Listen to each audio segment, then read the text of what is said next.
Okay, you asked, so I will talk about it from a HR perspective. So the CEO and the HR hooking up. Well, there is nothing new in there. But let's break it down. What happens when this happens? But let me start with this, and I'm not defending them. All of us have done things that are morally or ethically wrong. And all of us have done things that we would be crucified for, like they are now. When it was revealed that she is the head of HR, it literally made my day. Why? Because it's always HR who comes out with all the rules, what we're supposed to and not supposed to do. What is ethical and what is not ethical. Really, Sharon? But what is important in here, not that she's in HR and he's the CEO, the fact that they are both in a leadership position, who are supposed to lead by example, who we're supposed to trust, who's supposed to make ethical and moral decisions for all of us. Yet they cannot even make that for themselves. It's the power dynamic in there, which is even scarier. Because if these two are cahoots, well, the workforce is screwed. I always say, when you get to leadership roles, your decisions, your behavior is so important to be ethical and morally right. You cannot take sides. You cannot favor people. And you certainly cannot, and I'll give you an example, you cannot make decisions that benefit you. I have a friend, head of HR, and she's due for a massive pay rise. However, it's tricky because to bring her up to the market level, it would mean like 40% increase, which is impossible. So she said, we can do that in the next 2 years to stagger it out, and we are still in line with the policy. Now, she could have used her power and increased that salary, and you know what? She would have been just on the market level. But she decided not to because it would have been against the policy.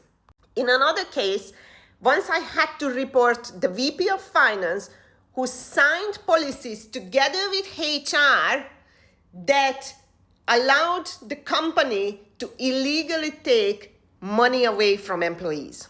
And when I raised the concern, the answer was, everybody's doing it. Lovely, are you stupid or something? But let's come back to this HR lady and the CEO as well, because it takes two to tango.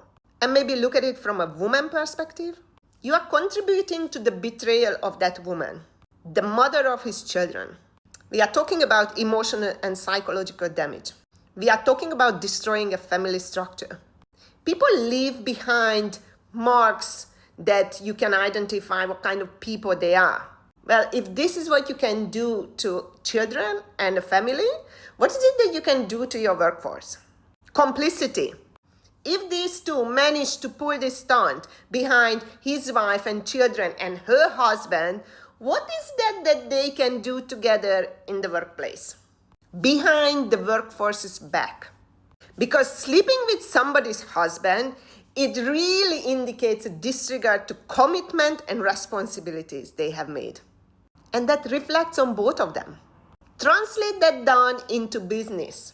Disregard to commitment and responsibilities. Because when we do things, and once again, we have all done stupid things in life, but this is how people interpret it immediately.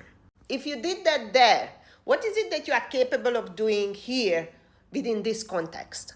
And then let's discuss finally the values, which is respect, always, responsibility, ethics, secrecy, lying, cheating, violation of trust, complicity, infidelity, willing to be a complicit because that VP of HR laughing right next to them, she knew. Would I show my face knowing that this is the situation? There's no bloody way. You guys go ahead, have fun at the concert. I'm not participating in that. Now, maybe they are not that type of people, and this was the first time it happened, and they got carried away, hormones took over, and shit gone south quickly. So we don't know. We shouldn't judge. But they did what they did, and they have to face the consequences. That's the risk to it. From a HR perspective, this is what HR is fighting about, and they are the ones who are committing the crime. Because they would be the first one to say, I don't mind if you fall in love, but declare it to us. Well, you guys made a very public announcement. How stupid do you have to be, the pair of you? That's my professional take on this.